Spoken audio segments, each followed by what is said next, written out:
Hi hello ನಮಸ್ಕಾರ, welcome to family doctor. ನಾನು ನಿಮ್ಮ ಶೈಲಜಾ ಸಂತೋಷ್. ಇತ್ತೀಚಿನ ದಿನಗಳಲ್ಲಿ ಕರ್ನಾಟಕದಲ್ಲಿ ಸಾಕಷ್ಟು ಮಳೆ ಬೀಳ್ತಾ ಇದೆ. ಮಳೆ ಬಿದ್ದು ನೀರು ಹರಿಯೋದಕ್ಕಿಂತ ಹೆಚ್ಚಾಗಿ ಎಲ್ಲರ ಮನಸ್ಸಿನಲ್ಲಿ ಹರಿದಾಡ್ತಾ ಇರುವಂತಹ ಒಂದು ಭಯ ಏನಪ್ಪ ಅಂತಂದರೆ ಜ್ವರ. ಮಳೆ ಬಂದರೆ ಜ್ವರ, ಮಳೆಯಲ್ಲಿ ನೆಂದರೆ ಜ್ವರ ಅನ್ನೋದು ನಮ್ಮೆಲ್ಲರ ಮನಸ್ಸನ್ನು ಕಾಡ್ತಾ ಇರುತ್ತೆ. ಸೊ ಇವತ್ತಿನ ಈ ಸಂಚಿಕೆಯಲ್ಲಿ ಜ್ವರ ಹೇಗೆ ಬರುತ್ತೆ, ಹೇಗೆ ಹರಡುತ್ತೆ, ಅದರ ಭಯ ಎಷ್ಟಿರಬೇಕು, ಯಾವುದಕ್ಕೆಲ್ಲ ಭಯ ಪಡಬೇಕು, ಯಾವುದಕ್ಕೆ ಭಯ ಪಡಬೇಕಾಗಿಲ್ಲ ಅನ್ನೋದನ್ನು ನೋಡೋಣ. ಜ್ವರ ಬಂದಾಗ ಮನೆಯಲ್ಲಿ ಮೊದಲನೇದಾಗಿ ಏನು ಮಾಡ್ತೀರಾ? ಜ್ವರ ಬಂದಾಗ ಮೊದಲನೇದಾಗಿ ಮನೇಲಿ ಕಷಾಯ ಮಾಡ್ಕೊಡ್ತೀವಿ. ಟ್ಯಾಬ್ಲೆಟ್ಸ್ ಕೊಟ್ಬಿಡ್ತೀರಾ ನೀವೇ? ಜ್ವರ ಬಂದಾಗ ಬೇರೆ ಏನೋ ತಗೊಂಡು ಮಲಕ್ ಬಿಡ್ತಾರೆ.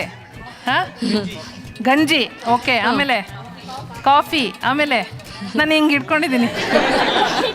ಹಿಂಗೆ ಇಟ್ಕೊಂಡಿರೋದಂದ್ರೆ ಗೊತ್ತಾಗೋಯ್ತು ನಿಮ್ಗೆಲ್ಲರಿಗೂ ಅದ್ರ ಸಿಂಬಲ್ ಅಲ್ವಾ? ಕರ್ನಾಟಕದಲ್ಲಿ ಕಾಣಿಸ್ಕೊಳ್ತಾ ಇರುವಂತಹ ಬಗೆ ಬಗೆಯ ಜ್ವರಗಳು ಯಾವುವು? ಟೈಫಾಯ್ಡ್ ಫೀವರ್ ಒಂದು, ಡೆಂಗ್ಯೂ ಬಂದರೆ ನಿಮಗೆ ಯೂಶ್ವಲಿ ಮಳೆಗಾಲ ಇದರಲ್ಲೆಲ್ಲ ಬರುತ್ತೆ. ಮಳೆಗಾಲ ಬಿಟ್ಟು ಒಂದು ಸ್ವಲ್ಪ ಚಳಿಗಾಲ ಶುರು ಆಗ್ತದಾಗ ಇತ್ತೀಚೆಗೆ H1N1 ಫ್ಲೂ ಎಲ್ಲ ಇದೆ. ಮಲೇರಿಯಾ ಆಲ್ಸೋ ಒಂಥರ ಪೆರಿನಿಯಲ್. ಈ ಡೆಂಗು ಜ್ವರ ಬಂದಾಗ ಏನ್ ಮಾಡ್ಬೇಕು ನಾವು? ಮೊದಲನೇದಾಗಿ ಏನಾಗುತ್ತೆ ಡೆಂಗುನಲ್ಲಿ? Sudden onset of fever. Sudden sir ಚೆನ್ನಾಗಿದೆ ಸರ್ ಆದರೆ ಕಣ್ಣು ನೋವು, ಅದು ಬ್ರೇಕ್ ಬೋನ್ ಫೀವರ್ ಅಂದರೆ ಮೂಳೆ ಮುರಿತ ಜ್ವರ. ಪೇಷಂಟ್ ತುಂಬ ಹೈ ಡಿಗ್ರಿ ಫೀವರ್ ಅಂದರೆ we have never seen earlier. ಅದು ಡೆಂಗ್ಯೂನ ತೀವ್ರತೆ. ಇವತ್ತಿನ ಸಂಚಿಕೆಗೆ ನಮ್ಮ ಆಡಿಯನ್ಸ್ ಬಂದಿದ್ದಾರೆ. ಜ್ವರದ ಭಯ ಇದೆ ಅವರಿಗೆ. ಸೊ ಅವರನ್ನು ಮೊದಲು ಕಾರ್ಯಕ್ರಮಕ್ಕೆ ಸ್ವಾಗತಿಸೋಣ. ಈ ಜ್ವರದ ಭಯಕ್ಕೆ ಸೂಕ್ತ ಪರಿಹಾರವನ್ನು, ಸಜೆಷನ್ಸನ್ನು ಕೊಡೋದಕ್ಕೆ ನಮ್ಮ ಎಕ್ಸ್ಪರ್ಟ್ ಪ್ಯಾನಲ್ ಡಾಕ್ಟರ್ಸ್ ಬಂದಿದ್ದಾರೆ. ಅವರನ್ನು ಕಾರ್ಯಕ್ರಮಕ್ಕೆ ನಾವು ಸ್ವಾಗತಿಸೋಣ. ಡಾಕ್ಟರ್ ಅನಂತ ಪದ್ಮನಾಭನ್, ಇಂಟರ್ನಲ್ ಮೆಡಿಸಿನ್ ಫಿಸಿಷಿಯನ್, ತಮಗೆ ಕಾರ್ಯಕ್ರಮಕ್ಕೆ ಸ್ವಾಗತ. ಡಾಕ್ಟರ್ ಶೀಲಾ ಚಕ್ರವರ್ತಿ, ಫಿಸಿಷಿಯನ್, ತಮಗೂ ಕಾರ್ಯಕ್ರಮಕ್ಕೆ ಸ್ವಾಗತ. ಡಾಕ್ಟರ್ ಶಶಿಧರ, ಜನರಲ್ ಫಿಸಿಷಿಯನ್, ತಮಗೂ ಕೂಡ ಕಾರ್ಯಕ್ರಮಕ್ಕೆ ಸ್ವಾಗತ. Doctor Suryanarayan, community medicine specialist, ಕಾರ್ಯಕ್ರಮಕ್ಕೆ ತಮಗೆ ಸ್ವಾಗತ. ನಿಮಗೆಲ್ಲರಿಗೂ ಜ್ವರ ಅಂದರೆ ಭಯ ಇದೆ ಅಂತ ನನಗೆ ಗೊತ್ತು. ಜ್ವರ ಬಂದರೆ ನಿಮ್ಮ ಕೈಯಲ್ಲೇ ಒಂದು ಥರ್ಮೋಮೀಟ್ರ್ ಇದೆ ಅಂತ ನಿಮಗೆ ಗೊತ್ತಿಲ್ಲದೆ ನೀವು ಕಂಡುಹಿಡಿತೀರಾ. ಹೇಗೆ ಕಂಡುಹಿಡಿತೀರಾ?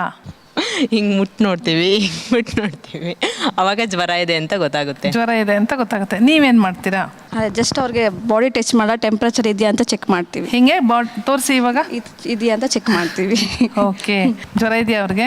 ಇಲ್ಲ, ಜ್ವರ ಈ ಕಾರ್ಯಕ್ರಮಕ್ಕೆ ಬಂದು ಜ್ವರ ಬಂದಿಲ್ಲ.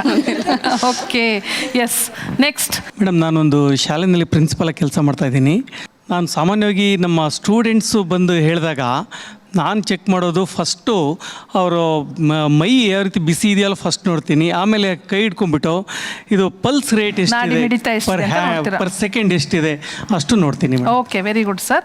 ಪಲ್ಸ್ ರೇಟನ್ನು ನೀವು ಹೀಗೆ ಹಿಡಿದು ಕಂಡುಹಿಡಿತೀರಾ? ಹೌದು. ಸೊ ಎಷ್ಟಿರಬೇಕು, ಎಷ್ಟು ಜಾಸ್ತಿ ಆಗಿರುತ್ತೆ ಅಂತೀರಾ? ಅದು 70 to 78 ಅದು ನಾರ್ಮಲ್ ಇರಬೇಕು ಅಂತ ನಾನು ಅಂದ್ಕೊಂಡಿದ್ದೀನಿ. ಹೆಚ್ಚು ಕಡಿಮೆ ಇದ್ದರೆ ಡಾಕ್ಟ್ರು ಕ್ಲಾರಿಫೈ ಮಾಡಬೇಕು. Okay, S.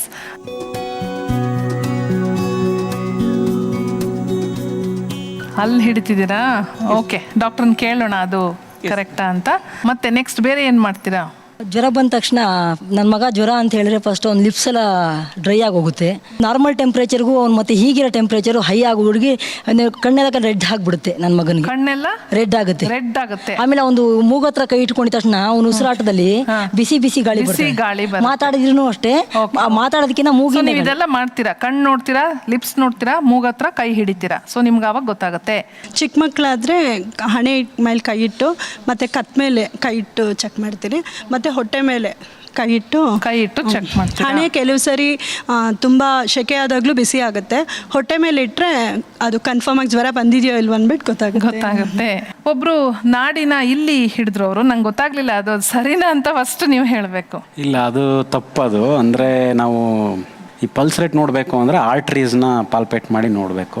ಎಲ್ಲಿ ನೋಡ್ಬೇಕು ಅದನ್ನ ಅಂತ ಸ್ವಲ್ಪ ಎಕ್ಸ್ಪ್ಲೇನ್ ಮಾಡಿ. ಅದು ಜನರಲಿ ಆರ್ಟ್ರಿ ಎಲ್ಲಿ ಸೂಪರ್ಫಿಷಿಯಲ್ ಅಂತ ಹೇಳ್ತೀವಿ ಅಂದರೆ ನಮಗೆ ಕೈಗೆ ಸಿಗೋಂತ ಇರಬೇಕು. ಮತ್ತು ಅದ್ರ ಹಿಂದೆ ಒಂದು ಬೋನ್ ಇರಬೇಕು ಸಪೋರ್ಟ್ಗೆ, ಅದರ್ವೈಸ್ ಸ್ಲಿಪ್ ಆಗೋಗುತ್ತೆ. ಸೊ ಅದಕ್ಕೆ ಜನರಲಿ ಇಲ್ಲಿ ನಾವು ರೇಡಿಯಲ್ ಆರ್ಟ್ರಿ ಅಂತ ಹೇಳ್ತೀವಿ, ಇಲ್ಲಿ ನೋಡಬೇಕು. ಅದರ್ವೈಸ್ ಇಲ್ಲಿ ಬ್ರೇಕಿಯಲ್ ಆರ್ಟ್ರಿ ಅಂತ ಹೇಳ್ತೀವಿ, ಇಲ್ಲಿ ನೋಡಬೇಕು. ಇನ್ನು ತುಂಬ ಕಡೆ ನೋಡಬಹುದು, ಕ್ಯಾರೋಟಿಡ್ ಆರ್ಟ್ರೀಸು ಇದೆಲ್ಲ. ಬಟ್ ಜನರಲಿ ಪೆರಿಫೆರಲ್ ಆರ್ಟ್ರಿ ನೋಡಬೇಕು. ಪ್ಲಸ್ ಕೌಂಟ್ ಮಾಡಬೇಕು ಅಂದರೆ ರೇಡಿಯಲ್ ಆರ್ಟ್ರಿ ಅಂದ್ಬಿಟ್ಟು ನಮ್ಮ ರಿಸ್ಟ್ ಹತ್ರ ಟುವರ್ಡ್ಸ್ ಲ್ಯಾಟ್ರಲ್ ಲೈನ್ ಅಲ್ಲಿ ನೋಡಬೇಕಾಗುತ್ತೆ. ನಾಡಿ ಮಿಡಿತ ನೋಡಿ ಅವರು ಏನೇನನ್ನ ಕಂಡಿಡ್ಬೋದು? ಈಗ ಅವ್ರು ಜ್ವರ ಕಂಡಿಡಿತೀನಿ ಅಂತಂದ್ರು, ಟೆಂಪ್ರೇಚರ್ ಕರೆಕ್ಟ್ ನೋಡಬೇಕು ಅಂದರೆ ಥರ್ಮೋಮೀಟರಲ್ಲೇ ನೋಡಬೇಕು. ಆ್ಯಂಡ್ ನಾಡಿ ಬಡಿತ ಅದು ಅಫ್ಕೋರ್ಸ್ ಟೆಂಪ್ರೇಚರ್ ಜಾಸ್ತಿ ಆದರೆ 1 ಡಿಗ್ರಿ ಫ್ಯಾರನೈಟ್ ಟೆಂಪ್ರೇಚರ್ ಜಾಸ್ತಿ ಆದರೆ ಜನರಲಿ ಒಂದು 10 to 15 ಬೀಟ್ಸ್ ಪರ್ ಮಿನಿಟ್ ಜಾಸ್ತಿ ಆಗುತ್ತೆ generally. But there are so many other conditions. Pulse ನೋಡ್ಬಿಟ್ಟು ಜ್ವರ ಇದೆ ಅಂತ ಹೇಳೋದು ಕಷ್ಟ. ದೇಹದ ಯಾವ ಭಾಗದಲ್ಲಿ ಉಷ್ಣ ಹೆಚ್ಚಾಗಿದ್ರೆ, ಫಾರ್ ಎಕ್ಸಾಂಪಲ್ ಇಲ್ಲಿ ಒಬ್ರು ಹೇಳಿದ್ರು ಹೊಟ್ಟೆ ಭಾಗ ನೋಡಿದ್ರೆ ನಮ್ಗೆ ಕರೆಕ್ಟಾಗಿ ಗೊತ್ತಾಗುತ್ತೆ ಜ್ವರ ಬಂದಿದೆ ಅಂತ. ಹಾಗೆ ಯಾವ ಭಾಗದಲ್ಲಿ ಉಷ್ಣಾಂಶ ತುಂಬ ಜಾಸ್ತಿ ಇದೆ ಅಂತ ಅನ್ಸಿದ್ರೆ ಅದು ಖಂಡಿತವಾಗ್ಲೂ ಅದು ಜ್ವರ ಅನ್ನೋದು ಕನ್ಫರ್ಮ್ ಆಗುತ್ತೆ. ಜ್ವರ ಇದೆ ಅಂತ ಹೇಳ್ಬೇಕಂದ್ರೆ ಜೊತೆಗೆ ಅವನಿಗೆ ಅನೇಕ ಲಕ್ಷಣಗಳಿರಬೇಕು. ಮೈಕೈ ನೋವು ಇರುತ್ತೆ, ಆಮೇಲೆ ಜಾಯಿಂಟ್ಸ್ ಪೇನ್ ಇರುತ್ತೆ, ಏನೋ ಒಂಥರ ವೇಗ್ ಡಿಸ್ಕಂಫರ್ಟ್, ಹೇಳೋಕ್ಕಾಗಲ್ಲ ಅವನಿಗೆ. ಆ ಮಗು ನೋಡಿದಾಗಲೇ ಅಥವಾ ಮನೆಯಲ್ಲಿ ನೋಡಿದಾಗಲೇ ಇವ್ನಿಗೆ ಜ್ವರ ನಿಜವಾಗ್ಲೂ ಇದೆ ಅಂತ ಸ್ವಲ್ಪ ಆ್ಯಸ್ ಎ ಲೇಮನ್ ಡೆಫಿನೆಟ್ಲಿ ಕಂಡುಹಿಡಿಬೋದು. ಆಮೇಲೆ ಥರ್ಮಾಮೀಟ್ರ್ ಇಡೋದು ಒಂದು 4-5 ನೀವು ಕೇಳಿದ್ರೆ ಎಲ್ಲಿ ಕರೆಕ್ಟಾಗಿ ಕಾಣುತ್ತೆ, ನಾವು ನಾಲ್ಗೆ ಎಡೆ ಇಡಬೇಕು. ಏನಕ್ಕೆ ಅಂದರೆ ಅಲ್ಲಿ ನಾವು ಅಲ್ಲಿ ಮ್ಯೂಕಸ್ ಮೆಂಬ್ರೇನ್ ಅಂದರೆ ಅತಿ ತೆರಳು ಪೊರೆಯಲ್ಲಿ ಇಡ್ತೀವಿ. ಆಮೇಲೆ ಮಕ್ಕಳಲ್ಲಿ ನಾವು ಎಲ್ಲಿ ನೋಡ್ತೀವಿ ಅಂದರೆ ಗುದದ್ವಾರದಲ್ಲಿ ಇಟ್ಟು ನೋಡ್ತೀವಿ. That is called rectal touch. That is more specific, ಅದು ತುಂಬ ಸ್ಪೆಸಿಫಿಕ್ ಆಗಿರುತ್ತೆ. ಆಮೇಲೆ ಆಕ್ಸಿಲದಲ್ಲಿ ನೋಡ್ತೀವಿ. ಕೆಲವರು ನಾಲ್ಗೆ ಓಪನ್ ಅನ್ಕಾನ್ಷಿಯಸ್ ಪೇಷಂಟಲ್ಲಿ ಆಕ್ಸಿಲ ಅಂದರೆ ಇಲ್ಲಿ ಕಂಕ್ಳಡೆ. ಆಮೇಲೆ ಇದರಲ್ಲಿ ತೊಡೆ ಸಂದಿಲಿ ನೋಡ್ಬೋದು. ಡಾಕ್ಟರ್ ತುಂಬ ಚೆನ್ನಾಗಿ ಹೇಳಿದ್ರು, ದೇಹದಲ್ಲಿ ಒಂದು ಬದಲಾವಣೆ ಆಗಿರುತ್ತೆ, ಅದೆಲ್ಲ ನಮ್ಮೆಲ್ಲರ ಗಮನಕ್ಕೆ ಬಂದಿರುತ್ತೆ. ಆ ಬದಲಾವಣೆ ಆದಾಗಲೇ ನಾವು ಮುಟ್ಟು ನೋಡ್ಕೊಳ್ಳೋದು, ಆ ಫೀಲ್ ಆದಾಗ್ಲೇ. ಆ ಬದಲಾವಣೆ ಏನು ಅಂತ ನೋಟಿಸ್ ಮಾಡಿದ್ದೀರಾ? ಮುಖದಲ್ಲಿ ಅವರ ಎಕ್ಸ್ಪ್ರೆಷನ್ ನೀಟಾಗಿ ಗೊತ್ತಾಗತ್ತೆ. ಈಗ ಮಲಗಿರ್ತೀವಿ, ನಾರ್ಮಲಾಗಿ ಮಲಗಿರ್ತೀವಿ. ಸೊ ನಮಗೆ ಮಲಗಿದ್ದಾಗಲೇ ಜ್ವರ ಬಂದಿದೆ ಅಂತ ಅಂದ್ಕೊಂಡ್ರೆ ಬೆಳಗ್ಗೆ ಎದ್ದೇಳೋಷ್ಟೊತ್ತಿಗೆ ಎದ್ದೇಳೋದಕ್ಕಾಗಲ್ಲ, ಮೈ ಭಾರ ಆಗುತ್ತೆ. ಮೈ ಭಾರ ಆಗುತ್ತೆ ಮತ್ತು ಕೋಪ ಬರುತ್ತೆ. ಎದ್ದೇಳಿಸ್ತಿದ್ದಾರೆ ಅಂದ್ರೂ ಕೋಪನೂ ಬರುತ್ತೆ. ಆ ಥರ ತುಂಬ ಬದಲಾವಣೆ ಆಗುತ್ತೆ. ಬೇರೆ ಏನೇನು ಬದಲಾವಣೆನ ನೋಟಿಸ್ ಮಾಡಿದ್ದೀರಾ? ಕಣ್ಣು ಹುರಿಯಕ್ಕೆ ಜಾಸ್ತಿ ಆಗುತ್ತೆ, ಕಣ್ಣು ಹುರಿಯುತ್ತೆ. ಸಂಕಟ ಅದು ಹೇಳ್ಕೊಳಕ್ ಆಗಲ್ಲ. ಸಂಕಟ, ಮೈಕೈ ನೋವು, ಜಾಯಿಂಟ್ ಪೇನ್ಸು, ಮಸಲ್ ಪೇನ್ಸು, ಇದೇ ಸ್ಟಾರ್ಟಿಂಗ್ ಗೊತ್ತಾಗೋಗುತ್ತೆ. ಅದು ಮೈಕೈ ನೋವೆಲ್ಲ ತುಂಬ ಬರುತ್ತೆ. ಜೊತೆಗೆ ಏನೋ ತಿಂದರೆ ಟೇಸ್ಟ್ ಇರಲ್ಲ. ಅದು ಅದ್ರ ಬಗ್ಗೆ ಗೊತ್ತಾಗುತ್ತೆ. ಮೋಸ್ಟ್ಲಿ ಒಳಗೆ ಜ್ವರ ಇದೆಯೇನೋ ನನಗೆ ಅಂತ ಒಂದು ಅನುಭವ ಆಗುತ್ತೆ. ಊಟ ಸೇರಲ್ಲ, ಮೈಕೈ ಎಲ್ಲ ತುಂಬ ನೋವಾಗುತ್ತೆ, ಏನೂ ಬೇಡ ಅನಿಸುತ್ತೆ, ಎಲ್ಲರ ಮೇಲೂ ಕೋಪ ಬರೋದು, ಒಂಥರ ಇರಿಟೇಟಿಂಗ್ ಆಗ್ತಾ ಇರುತ್ತೆ. ಓಕೆ, ಹೀಗೆಲ್ಲ ಯಾಕಾಗುತ್ತೆ ಅಂತ ನಾವು ಡಾಕ್ಟರ್ನ ಕೇಳೋಣ. ಹೀಗೆಲ್ಲ ಯಾಕಾಗುತ್ತೆ, ಒಳಗಡೆ ಏನು ಬದಲಾವಣೆಗಳಾಗುತ್ತೆ, ಮತ್ತು ಜ್ವರ ಅಂದರೆ ಏನು? ಜ್ವರ ಏನಕ್ಕೆ ಬರುತ್ತೆ ಅಂದರೆ ದ ಬೇಸಿಕ್ ಮೆಕ್ಯಾನಿಸಮ್ ಅಂದರೆ ಇಟ್ಸ್ ಎ ಡಿಫೆನ್ಸಿವ್ ಮೆಕ್ಯಾನಿಸಮ್. ನಮ್ಮ ದೇಹ ಅದನ್ನು ಹೊರಗಾಕೋದಕ್ಕೆ ಹೋರಾಟನೇ ಜ್ವರ. ಇನ್ಫೆಕ್ಷನ್ ಆಗ್ಬೋದು, ಅಥವಾ ಗಾಯ ಆಗ್ಬೋದು, ಅಥವಾ ಇನ್ನೊಂದು ಕ್ಯಾನ್ಸರ್, ಆ ಒಂದು ಇದ್ರ ಜೊತೆ ಹೋರಾಡುತ್ತವಲ್ಲ, ಆವಾಗ ಉಂಟಾಗುವ ಶಾಖನೇ. ಆ ಶಾಖ ನಮ್ಮ ಒಳದೇಹದಲ್ಲಿ ಅಂದರೆ ಇನ್ನರ್ ಬಾಡಿ ಟೆಂಪರೇಚರ್ ಏನು ಹೇಳ್ತೀವೋ ಅದು ಜಾಸ್ತಿ ಆದಾಗ ನಮ್ಮ ಮೆಟಬಾಲಿಕ್ ಪ್ರೊಸೆಸ್ ನಮ್ಮ ಜೀವಕ್ರಿಯೆ ನಡೆಯೋಕ್ಕಾಗಲ್ಲ. ಅವಾಗೇನು ಮಾಡುತ್ತೆ, ಆ ಭಗವಂತ ಮಾಡಿದನು ಅಂದರೆ ಅದನ್ನು ಆಚೆ, ದಟ್ ಈಸ್ ಹೀಟ್ ಲಾಸ್ ಅಂತ. ಅಂದರೆ ನಾವು ಒಟ್ಟಿನಲ್ಲಿ ದೇಹ ಅದನ್ನು ಆಚೆ ಹಾಕಕ್ಕೆ ನೋಡುತ್ತೆ. ಹೆಂಗೆ ಅಂದರೆ ಜ್ವರ ಜಾಸ್ತಿ ಆಗೋ ಮೂಲಕ, ಬಿಳಿ ರಕ್ತ ಕಣ ಜಾಸ್ತಿ ಆಗೋದು, ಗಾಯ ಕೀವಾದ್ರೆ ಅಷ್ಟೇ. ಡೆಂಗ್ಯೂನಲ್ಲಿ ಪ್ಲೇಟ್ಲೆಟ್ ಕಡಿಮೆ ಆಗ್ತದೆ. ಈ ರೀತಿ ಒಬ್ಬೊಬ್ರಿಗೂ ಒಂದೊಂದು ಫಂಕ್ಷನ್ ಇದೆ. ಇಟ್ಸ್ ಅ ಗಾಡ್ ಮೇಡ್, ಇದು ಇಟ್ಸ್ ಅ ಗಾಡ್ ಗಿವನ್ ಹೋರಾಟ. ಅದಕ್ಕೆ ಜ್ವರ ಒಂದು ವರ. ಏನಕ್ಕೆ ಅಂದರೆ ನಮ್ಮನ್ನು ಡಿಫೆನ್ಸ್ ಮಾಡ್ಕೊಂಡ್ರೆ ನಮ್ಮ ಜೀವಕೋಶಗಳ ಜೀವ ಸಮೂಹಗಳು ಅವು ರೆಸ್ಪಾನ್ಸ್ ಮಾಡುತ್ತೆ. ಅಂದರೆ ಅದಕ್ಕೆ ವಿರುದ್ಧವಾಗಿ ಹೋರಾಡೋದೇ ಜ್ವರ. ನಿಮ್ಗೆಲ್ಲರಿಗೂ ಜ್ವರ ಬಂದ ಅನುಭವ ಇರುತ್ತೆ. ಜ್ವರ ಬಂದಾಗ ಮನೆಯಲ್ಲಿ ಮೊದಲನೇದಾಗಿ ಏನು ಮಾಡ್ತೀರಾ? ಜ್ವರ ಬಂದಾಗ ಮೊದಲನೇದಾಗಿ ಮನೇಲಿ ಕಷಾಯ ಮಾಡ್ಕೊಡ್ತೀವಿ, ಟ್ಯಾಬ್ಲೆಟ್ಸ್ ಕೊಡ್ತೀರಾ ನೀವೇ? ತುಂಬ ಜ್ವರ ಆಯಿತು ಅಂದರೆ ತಣ್ಣೀರು ಬಟ್ಟೆ ಹಾಕಿ ಹಣೆ ಮೇಲೆ ಇಡ್ತೀವಿ. ತಣ್ಣೀರು ಬಟ್ಟೆ ಹಾಕ್ತೀರಾ? ಓಕೆ. ಮೊದಲು ಬಿಸಿನೀರು ಕೊಡೋಕ್ಕೆ ಪ್ರಯತ್ನ ಮಾಡ್ತೀವಿ. ಅವ್ರು ಯಾವಾಗಲೇ ಕುಡಿದ್ರು ಕಾದಾರಿರೋ ನೀರು ಮತ್ತು ಬಿಸಿನೀರು, ಅದರಿಂದ ಬೇರೆ ಇನ್ಫೆಕ್ಷನ್ ಆಗದೆ ಇರೋಕ್ಕೆ ಸಹಾಯ ನೋಡ್ಕೋತೀರಾ? ಓಕೆ. ಮೊದಲು ಬಿಸಿನೀರಿಗೆ ಅರಿಶಿನ ಮತ್ತು ಉಪ್ಪು ಹಾಕ್ಬಿಟ್ಟು ಬಾಯಿನ ಇದು ಮಾಡಲಿಕ್ಕೆ ಹೇಳ್ತೀನಿ. ಹಣೆಗೆ ತಣ್ಣೀರು ಬಟ್ಟೆ ಹಾಕ್ತೀವಿ. ಅದ ನಂತರ ಕೈ ಕಾಲಿಗೆಲ್ಲ ಸ್ವಲ್ಪ ಕರ್ಪೂರ ಹಚ್ಚಿದ್ರೆ ಅದು ಹೀಟ್ ಕಮ್ಮಿ ಆಗುತ್ತೆ ಅನ್ನೋದು ನಾವು ಪ್ರಯೋಗ ಮಾಡ್ತೀವಿ. ಅದರಲ್ಲಿ ಕರ್ಪೂರ ಹಚ್ತೀರಾ? ಓಕೆ. ಬೇರೆ ಏನೇನು ಪ್ರಯೋಗಗಳು ನಡೆಯುತ್ತೆ ಮನೆಯಲ್ಲಿ? ಮೊದಲನೇದು ಹಣೆ ಮೇಲೆ ಕಾಟನ್ ಕ್ಲಾತ್ ಹಾಕ್ತೀನಿ. ಎರಡನೇದು ತೇವದ್ದು ತಣ್ಣೀರಿಂದ ಸ್ಪಾಂಜ್ ಬಾತ್ ಮಾಡಿಸ್ತೀನಿ. ಸ್ಪಾಂಜ್ ಬಾತ್ ಮಾಡ್ತೀರಾ? ಮತ್ತು ಸ್ವೆಟರ್ಸು ಅದೆಲ್ಲ ತುಂಬ ದಪ್ಪ ಬಟ್ಟೆ ಹಾಕೋದಿಲ್ಲ, ಕಾಟನ್ ಕ್ಲಾತ್ನ ಸ್ವಲ್ಪ ತೆಳು ಇರೋದು, ಅವಾಗ ಸ್ವಲ್ಪ ಬಾಡಿಲಿ ಉಷ್ಣಾಂಶ ಕಮ್ಮಿ ಆಗುತ್ತೆ ಅಂದ್ಬಿಟ್ಟು ಫಸ್ಟ್ ಒಂದು ಕ್ರೋಸಿನ್ ಮಾತ್ರೆ ಕೊಟ್ಬಿಡ್ತೀವಿ ಅಷ್ಟೇ. ಓಕೆ, ಫಸ್ಟ್ ಒಂದು ಮಾತ್ರೆ ಕೊಟ್ಬಿಡೋದು, ಆಮೇಲೆ ನೋಡೋಣ ಅಂತ. ಆ್ಯಕ್ಚುಲಿ ಫಸ್ಟು ಅವ್ರಿಗೆ ಜ್ವರ ಬಂದಿದೆ ಅಂದರೆ ಬಾಯಾರಿಕೆ ಜಾಸ್ತಿ ಆಗ್ತಾ ಇರುತ್ತೆ ಅಂತ ಆದಿರ ನೀರು ಕೊಡ್ತೀವಿ.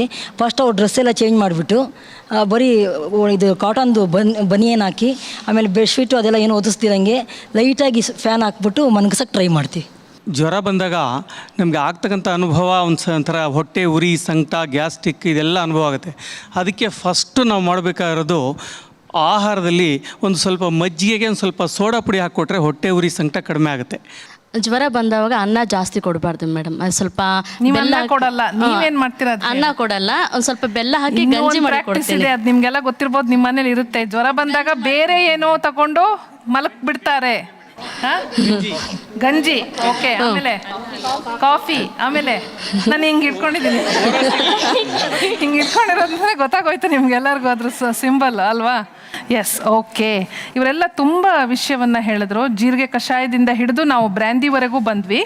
ಸೊ ತಣ್ಣೀರು ಬಟ್ಟೆ ಇರಬಹುದು, ಯಾವ್ದು ಇದರಲ್ಲಿ ಸರಿ, ಯಾವ್ದು ಮಾಡಬಾರ್ದು? ಫಸ್ಟು ಅವ್ರು ಹೇಳಿದ್ರು ಟೆಂಪ್ರೇಚರ್ ಕಮ್ಮಿ ಮಾಡೋಕ್ಕೆ you have to tepid sponging. ಆ್ಯಕ್ಚುಲಾಗಿ ಕೋಲ್ಡ್ ಇದು ಕೊಡಬಾರ್ದು, ಸ್ವಲ್ಪ ಬೆಚ್ಚಗಿರೋ ನೀರಲ್ಲಿ, ಸೊ ದಟ್ ಸಡನ್ನಾಗಿ ಚಿಲ್ಸ್ ಬರಬಾರ್ದು, ಶಿವರಿಂಗ್. ತುಂಬ ಟೆಂಪ್ರೇಚರ್ ಹೈ ಇರುತ್ತೆ ಆ ವಾಟರ್ಗೂ. ಸೊ ಅದರಿಂದ ಮೀಡಿಯಮ್ ಟೆಪಿಟ್ ಸ್ಪಾಂಜಿಂಗ್ ಅಂದರೆ ಅರ್ಧ, not very cold, not very hot, ಮಧ್ಯದಲ್ಲಿರೋ ಉಷ್ಣಾಂಶ ಇಟ್ಕೊಂಡು ಮೈನೆಲ್ಲ ಕರೆಕ್ಟಾಗಿ ಕರೆಕ್ಟಾಗಿ ಅದು ಕರೆಕ್ಟ್. ಬಿಸಿ ನೀರು, ಫೀವರ್ ಹೈ ಆಗಿರುವಾಗ ಡಿಹೈಡ್ರೇಷನ್ ಆಗುತ್ತೆ, ಅದರಿಂದ ಜಾಸ್ತಿ ನೀರು ಕುಡಿಸ್ಬೇಕು, ಅದನ್ನು ಕರೆಕ್ಟಾಗಿ ಮಾಡ್ತಾಯಿದ್ದಾರೆ.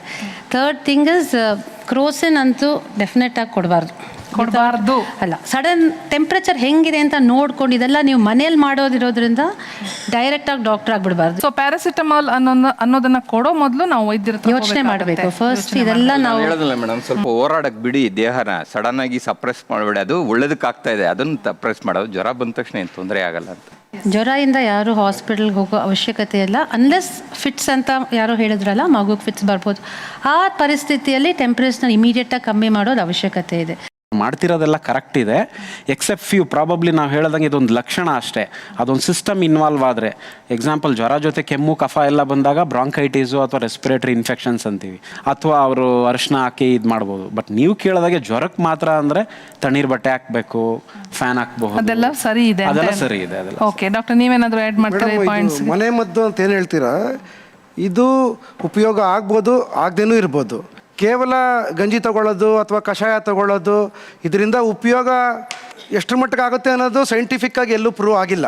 ಡಾಕ್ಟರ್, ನಿಮ್ಮ ಹತ್ರ ಕೇಳ್ತಾ ಇದ್ದೀನಿ ನಾನು ಈ ಪ್ರಶ್ನೆನ. ಒಂದು ಫೀವರ್ ಬಂತು, ಜ್ವರ ಬಂತು ಅಂದ್ಕೊಳ್ಳಿ, ಎಷ್ಟು ದಿವಸದವರೆಗೂ ನಾನು ನನ್ನ ಮನೆಯಲ್ಲಿಯೇ ಈ ಥರ ಇವ್ರು ಹೇಳಿದ್ದನ್ನೆಲ್ಲ, ಅಥವಾ ಎಷ್ಟು ಗಂಟೆಗಳವರೆಗಾದ್ರೂ ಇದನ್ನು ಮಾಡಿಕೊಂಡು ಜ್ವರ ಕಮ್ಮಿ ಆಗಲ್ವರೆಗೂ ನೋಡಬಹುದು? ಸ್ವಲ್ಪ ಜ್ವರ ಬಂದ ತಕ್ಷಣ ಡಾಕ್ಟರ್ ಹತ್ರ ಬೇಡ ಸರ್, ಅವ್ರು ಹೇಳ್ದಾಗೆ ವೆಯ್ಟ್ ಮಾಡಿ. ಜ್ವರಕ್ಕೆ ನಾನಾ ಕಾರಣ, ಸಾಮಾನ್ಯ ಜ್ವರ ಅಂತೇಳಿ, ಸಾಮಾನ್ಯ ಜ್ವರ ನೆಗಡಿ ಕೆಮ್ಮು ಆಗುತ್ತೆ, ಮೂಗು ಸುರುತ್ತಿರುತ್ತೆ, ಅದು ನೀವು ಟ್ರೀಟ್ಮೆಂಟ್ ತಗೊಳ್ಳಿ, ಗಾದೆನೇ ಇದೆ, ನೆಗಡಿ ಟ್ರೀಟ್ಮೆಂಟ್ ತಗೊಳ್ಳಿ ಬಿಡಲಿ, ಒಂದು ವಾರ ಇದ್ದೇ ಇರುತ್ತೆ ಅಲ್ವಾ? It is true. ಆ್ಯಕ್ಚುಲಿ ನಮಗೆ ಸೃಷ್ಟಿ ಎಷ್ಟು ಜನ ನ್ಯಾಚುರಲ್ ಕ್ಯೂರ್ಸ್ ಅಂತ ಸುಮಾರಿದೆ. ಈಗ ಜ್ವರ ಜಾಂಡಿಸ್ ಬರುತ್ತೆ, ಹೆಪಟೈಟಿಸ್ ಎ ಮತ್ತು ಇ ಅಂತ ನೀರಿಂದ, ಅದು ನೀವು ತಗೊಳ್ಳೋಷ್ಟರಲ್ಲೇ ಜಾಂಡಿಸ್ ಶುರು ಆಗುತ್ತೆ, ಜ್ವರ ಬರ್ತಿರುತ್ತೆ, ವಾಕರಿಕೆ ಶುರು ಆಗುತ್ತೆ, ಎಲ್ಲ ವಾಸಿ ಆಗೋದು. ಇವೆಲ್ಲ ನ್ಯಾಚುರಲ್ ಕ್ಯೂರ್ ಅಂತ ಇದೀವಿ. ಬೇರೆ ಯಾವುದಾದ್ರೂ ಬಲವಾದ ಕಾರಣ, ತೀವ್ರ ಸ್ವರೂಪವಾದ ಕಾರಣ ಇರ್ಬೋದು, ಭಯಾನಕ ಜ್ವರ ಇರ್ಬೋದು, ಡೆಂಗು ಇರ್ಬೋದು, ಸಿಂಪಲ್ 1 ವಾರ 2 ವಾರ ಕಾಯ್ಬೋದು ಮೇಡಮ್. ನಂತರದಲ್ಲಿ ಡಾಕ್ಟ್ರನ್ನ ಕನ್ಸಲ್ಟ್ ಮಾಡೋದು ಒಳ್ಳೆಯದು. ಕರ್ನಾಟಕದಲ್ಲಿ ಕಾಣಿಸ್ಕೊಳ್ತಾ ಇರುವಂತಹ ಬಗೆ ಬಗೆಯ ಜ್ವರಗಳು ಯಾವುವು? ಈ ಟೈಫಾಯ್ಡ್ ಫೀವರ್ ಒಂಥರ ಪೆರಿನಿಯಲ್, ಅಂದರೆ ಆಲ್ಮೋಸ್ಟ್ ಇಯರ್ ರೌಂಡ್ ಎಲ್ಲ ಇರುತ್ತೆ. ಡೆಂಗ್ಯೂ ಬಂದರೆ ನಿಮಗೆ ಯೂಶ್ವಲಿ ಮಳೆಗಾಲ ಇದರಲ್ಲೆಲ್ಲ ಬರುತ್ತೆ. ಮಳೆಗಾಲ ಬಿಟ್ಟು ಒಂದು ಸ್ವಲ್ಪ ಚಳಿಗಾಲ ಶುರು ಆಗ್ತದಾಗ ಇತ್ತೀಚೆಗೆ H1N1 ಫ್ಲೂ ಎಲ್ಲ ಇದೆ.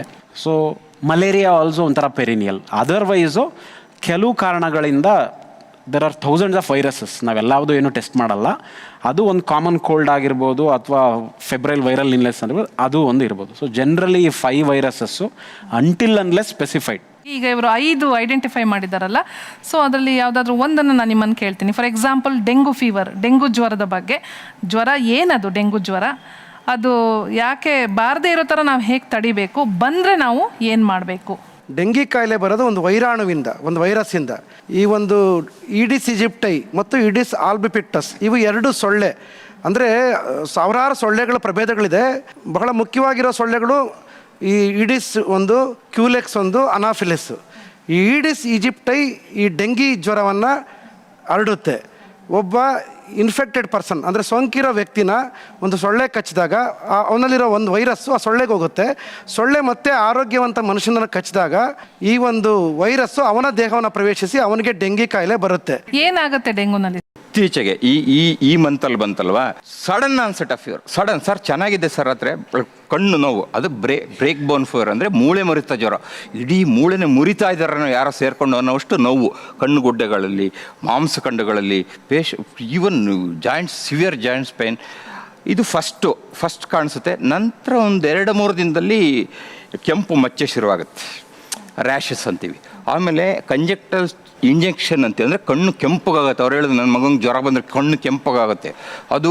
ಆಮೇಲೆ ಪೇಷಂಟ್ ತುಂಬ ಹೈ ಡಿಗ್ರಿ ಫೀವರ್, ಅಂದರೆ we have never seen earlier. ಡೆಂಗೂಗೆ ಮುಂಚೆ 104 ದೇ ಪ್ರೆಸೆಂಟ್ ವಿತ್ 104-105 ಡಿಗ್ರಿ, ಅಷ್ಟು ಹೈ ಡಿಗ್ರಿ ಫೀವರು. ಪೇಷಂಟು ಹಿಂಗೆ ಒಂದು ಹೆಜ್ಜೆನೂ ಇಡೋಕೆ ಅಷ್ಟು ಸುಸ್ತಾಗಿ ಬರ್ತಾರೆ ಇತ್ತೀಚೆಗೆ. ಅದು ಡೆಂಗ್ಯೂನ ತೀವ್ರತೆ. ಅವ್ರ ದೇಹದೊಳಗೆ ಏನಾಗಿರುತ್ತೆ ಬದಲಾವಣೆ? ಒಳಗಡೆ ಸೈಟೋಕೈನ್ ಸಿಸ್ಟಮ್ಮು ಅಷ್ಟರಲ್ಲೇ ರೆಡಿ ಆಗಿರ್ತಾರೆ ಸೈನಿಕರು ಎಲ್ಲ ಇದು ಮಾಡ್ಕೊಂಡು. ಆ್ಯಂಟಿಬಾಡೀಸ್ ಅಂತೀವಿ, ಆ ಆ್ಯಂಟಿಬಾಡೀಸು ತುಂಬ ಓವರ್ ರಿಯಾಕ್ಟ್ ಮಾಡ್ತವೆ.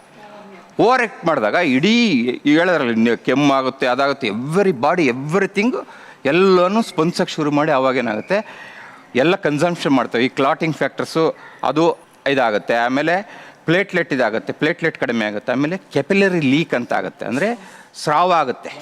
ಪ್ಲಾಸ್ಮಾ ಲೀಕ್ ಆದಾಗ ಎಲ್ಲ ಕಡೆ ನೀರು ತುಂಬ್ಕೊಳ್ಳುತ್ತೆ, ಹೊಟ್ಟೆಯಲ್ಲಿ ತುಂಬ್ಕೊಳ್ಳುತ್ತೆ, ಇದರಲ್ಲಿ ತುಂಬ್ಕೊಳ್ಳುತ್ತೆ ಅಂತ ಆಮೇಲೆ ಮಲ್ಟಿ ಆರ್ಗನ್ ಫೇಲ್ಯೂರ್ ಅಂದರೆ ಪ್ರತಿಯೊಂದು ಅಂಗಾಂಗಗಳನ್ನು ಬ್ಲೀಡಿಂಗ್ ಅಂತ ಇಂಟ್ರಾ ಆರ್ಗನಲ್, ಅವಾಗಲೇ ಪೇಷಂಟ್ ಡೆತ್. ಈ ಥರದ್ದಾಗೋದು ಕೇವಲ 1-10%. ದಯವಿಟ್ಟು ಪ್ಲೇಟ್ಲೆಟ್ ಕಡಿಮೆ ಆಯಿತು ಅಂತ ತುಂಬ ಜನ ಪ್ಯಾನಿಕ್ ಆಗ್ತಿದ್ದಾರೆ, ದಯವಿಟ್ಟು ಅದು ಮಾಡಬೇಡಿ. ಹೈ ಡಿಗ್ರಿ ಫೀವರ್, ಜಾಂಡಿಸ್ ಇದ್ದರೆ, ವಾಂತಿ ಆಗ್ತಿದ್ರೆ, ಗಾಲ್ ಬ್ಲಾಡರ್ ಸ್ವೆಲ್ಲಿಂಗ್ ಅಂತ ಹೊಟ್ಟೆಲಿ ನೀರು ತುಂಬ್ಕೊಳ್ಳೋದು, ಉಸಿರಾಟದ ತೊಂದರೆ, ಇವೆಲ್ಲ ಇದ್ದರೆ ಡೆಫಿನೆಟ್ಲಿ ಅದು ತೀವ್ರತರ ಹೌದು. ಅದರವರೆಗೂ ಏನೂ ಆಗಲ್ಲ. ಡೆಂಗು ಫೀವರ್ಗೆ ಸಂಬಂಧಪಟ್ಟಂತೆ ನಿಮಗೆ ಏನೇ ಪ್ರಶ್ನೆಗಳಿದ್ರು ನೀವು ನೇರವಾಗಿ ಡಾಕ್ಟ್ರನ್ನ ಆ ಡೌಟನ್ನು ಕೇಳಬಹುದು. ಹೋದ ವರ್ಷ ನನಗೆ ಡೆಂಗ್ಯೂ ಬಂದಿತ್ತು. ನನಗೆ ಒಂದು ಪ್ರಶ್ನೆ ಏನಿದೆ ಅಂತಂದರೆ, ಅದಕ್ಕೆ ವ್ಯಾಕ್ಸಿನೇಷನ್ ಏನಾದರೂ ಇದೆಯಾ ಅಂತ, ಮುಂಚೆನೇ ಪ್ರಿವೆಂಟ್ ಮಾಡೋ ಹಾಗೆ ಏನಾದರೂ? ವ್ಯಾಕ್ಸಿನೇಷನ್ ಆ್ಯಸ್ ಸಚ್ ಇನ್ನು ಕ್ಲಿನಿಕಲ್ ಟ್ರಯಲ್ ಸ್ಟೇಜಲ್ಲಿದೆ. 4 ಸ್ಟೇಜಸ್ ಇರುತ್ತೆ. ಪ್ರಾಬಬ್ಲಿ ಸ್ಟೇಜ್ 2 ಇದೆ. ಅದು ಸ್ಟೇಜ್ 3 ಬಂದಾಗ, ಅಂದರೆ ನಾವು ಒಂದು ಪಬ್ಲಿಕ್ಗೆ ಒಂದು ಬಿಡಬೇಕು ಅಂದರೆ ಅದನ್ನು ಭಾಳ ಚೆಕ್ ಮಾಡೆಲ್ಲ ಬಿಡಬೇಕಾಗತ್ತೆ. ಸೊ ಅದು ಎಫೆಕ್ಟಿವ್ ಇದೆಯೋ ಇಲ್ವೋ ಕೊಟ್ಟ ಮೇಲೆ ಆ ತಕ್ಕನಾಗಿ ಎಫೆಕ್ಟಿವ್ ಇರಬೇಕು, ಅಲ್ಲ ಅಂದರೆ ಯೂಸ್ಲೆಸ್. ಕೆಲವರಿಗೆ ನನಗೆ ಇನ್ಫ್ಯೂಸ್ ಮಾಡಿದ್ರು ಪ್ಲೇಟ್ಲೆಟ್ಸ್ನ, ಕೆಲವರಿಗೆ ಇನ್ಫ್ಯೂಸೇ ಮಾಡಲ್ಲ, ಸಡನ್ ಆಗಿ ಇಟ್ ವಿಲ್ ಸ್ಟಾರ್ಟ್ ಇನ್ಕ್ರೀಸಿಂಗ್. ಅದು what is the difference? Difference ನಿಮ್ಮ ದೇಹ ಪ್ರಕೃತಿ, ಸ್ವಾಭಾವಿಕವಾಗಿ ನಮ್ಮ ದೇಹ ಪ್ರಕೃತಿ ಮೇಲೆ ನಮ್ಮ ಕಾಯಿಲೆಗಳು ನಿರ್ಧರಿಸ್ಬೇಕು. ಎಲ್ಲರಿಗೂ ಸೊಳ್ಳೆ ಕಡಿಯುತ್ತೆ, ಎಲ್ಲರಿಗೂ ಯಾಕೆ ಮಲೇರಿಯಾ ಬರಲ್ಲ, ಎಲ್ಲರಿಗೂ ಸೊಳ್ಳೆ. ನಮ್ಮಲ್ಲಿ ಒಂದು ಇಮ್ಯುನಿಟಿ ಇದೆ, ರೋಗ ಪ್ರತಿರೋಧಕ ಶಕ್ತಿ ಇದೆ. ಅದನ್ನು ನಮ್ಮ ಜೆನೆಟಿಕ್ಕಾಗಿ ಪಡೆದಿರ್ಬೋದು, ಯಾವ ರೀತಿಯಲ್ಲಿ ಪಡೆದಿರ್ಬೋದು. ಸ್ಪೆಸಿಫಿಕಲಿ ಡೆಂಗೂಗೆ ಇದು ಇಮ್ಯುನಿಟಿ ಇದ್ರೇ ಪ್ರಾಬ್ಲಮ್. ಬಿಕಾಸ್ 2 ಆ್ಯಂಟಿಬಾಡೀಸ್ ಇರುತ್ತೆ, ಒಂದು ಪ್ರೊಟೆಕ್ಟಿವ್ ಆ್ಯಂಟಿಬಾಡೀಸು, ಒಂದು ಡಿಸ್ಟ್ರಕ್ಟಿವ್ ಆ್ಯಂಟಿಬಾಡೀಸ್ ಅಂತ. ಜನರಲಿ ನೀವು ನೋಡಿರ್ಬೋದು, ಡೆಂಗು ಫೀವರು ಪ್ಲಸ್ ಪ್ಲೇಟ್ಲೆಟ್ಸ್ ತುಂಬ ಕಡಿಮೆ ಆಗೋದು ಮಿಡ್ಲ್ ಏಜ್ ಗ್ರೂಪಲ್ಲಿರುತ್ತೆ. ಒಂದು 20 to 50 ಇಯರ್ಸು. ತುಂಬ ಏಜ್ ಆದವ್ರಿಗೆ ಡೆಂಗು ಹೋಗಿ ಪ್ಲೇಟ್ಲೆಟ್ಸ್ ಎಲ್ಲ ಕಡಿಮೆ ಆಗೋಲ್ಲ. ಸೊ ಯಂಗ್ ಪೀಪಲ್ಗೆ ಇಮ್ಯುನಿಟಿ ಹೆಚ್ಚಿದ್ದೇ ತೊಂದರೆ ಇದರಲ್ಲಿ, because it is not A protective antibodies. ಅದರಿಂದ ಪ್ಲೇಟ್ಲೆಟ್ ಕಡಿಮೆ ಆಗೋದು ಡಿಸ್ಟ್ರಕ್ಟಿವ್ ಆ್ಯಂಟಿಬಾಡೀಸಿಂದ. ಸೊ ಅದರಿಂದ ಇಮ್ಯುನಿಟಿ ಚೆನ್ನಾಗಿದ್ದವ್ರಿಗೇ ಆಗುತ್ತೆ. ದಟ್ ಮೀನ್ಸ್ ನಿಮಗೆ ತೊಂದರೆ ಅಂತ ಅಲ್ಲ. ಸೊಳ್ಳೆ ಕಡ್ದಿದೆ, ಜ್ವರ ಬಂದಿದೆ, ಇಮ್ಯುನಿಟಿ ಸ್ಟ್ರಾಂಗ್ ಇದ್ದಾಗ ಅದರದ್ದು ಸೈಡ್ ಎಫೆಕ್ಟ್ಸ್ ಥರ ಇದು ಬಂದ್ಬಿಡುತ್ತೆ, ಏನು ಮಾಡೋಕ್ಕಾಗಲ್ಲ. ಡೆಂಗು ಇರುವಾಗ ಕೆಲವರೆಲ್ಲ ಹೇಳ್ತಾರೆ, ಮೀನ್ಸ್ ನಾನು ನೋಡಿದ್ದೀನಿ, ಕೊಟ್ಟಿದ್ದಾರೆ ಪರಂಗಿ ಹಣ್ಣಿನ ಎಲೆನ ರಸ ಮಾಡಿ ಕೊಡೋದು, ಅದು ಎಷ್ಟು ಸರಿ? ಡೆಂಗುದು ನಿಜ, ಅದು ಬಂತು ಈಗ 2-3 ವರ್ಷದಿಂದ ಬರ್ತಿತ್ತು. ಈಗ ನೋಡಿ, ನೀವು ಪರಂಗಿ ಗಿಡ ಎಲ್ಲಿ ಯಾವ ಊರಲ್ಲೂ ಎಲೆ ಇಲ್ವೇ ಇಲ್ಲ ಅಲ್ವಾ? ಅದಕ್ಕೆ ಬಂತು, ಆಯುರ್ವೇದದಲ್ಲಿ ಬಂತು. So we are not denying Ayurveda. ಇವತ್ತು ಅನೇಕ ಡ್ರಗ್ಸ್, ನಮ್ಮ ಆಂಟಿಮಲೇರಿಯಲ್ ಆಗ್ಬೋದು, ಡಿಗಾಕ್ಸಿನು ಅಲ್ಲಿಂದ ಬರ್ತಿದೆ. ಸೈಂಟಿಫಿಕ್ ಆಗಿ ಪ್ರೂವ್ ಮಾಡಿದ್ರು. ಈಗ ಆಲ್ರೆಡಿ ನಮ್ಮಲ್ಲಿ ರಿಸರ್ಚ್ ಆಗಿ ಈಗ ಆಲ್ರೆಡಿ ಮಾತ್ರೆಗಳು ಬರ್ತಿದೆ, ಸಿರಪ್ ಬರ್ತಿದೆ ಮಕ್ಕಳಿಗೆ. So definitely it improves. ನನ್ನ ಅನುಭವ, ನಾನು ಸ್ಟಾರ್ಟ್ ಮಾಡೋಕ್ಕೆ ಶುರು ಮಾಡಿದ್ರೆ definitely it has improved, platelets improved, ಆ ಪ್ಯಾನಿಸಿಟಿ ಕಡಿಮೆ ಆಗಿದೆ.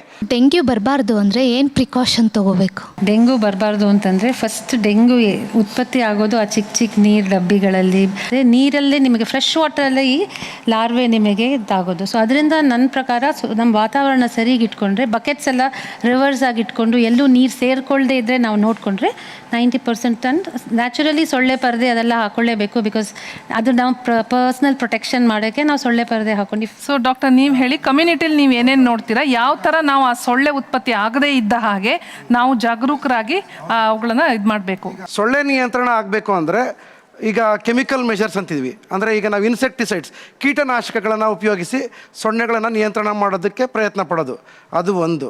ಎರಡನೇದು ಪರ್ಸ್ನಲ್ ಪ್ರೊಟೆಕ್ಟಿವ್ ಮೆಷರ್ಸ್, ಅಂದರೆ ಸೊಳ್ಳೆ ಕಚ್ಚೋದ್ರಿಂದ ನಮ್ಮನ್ನು ನಾವು ರಕ್ಷಣೆ ಮಾಡ್ಕೊಳ್ಳೋದು.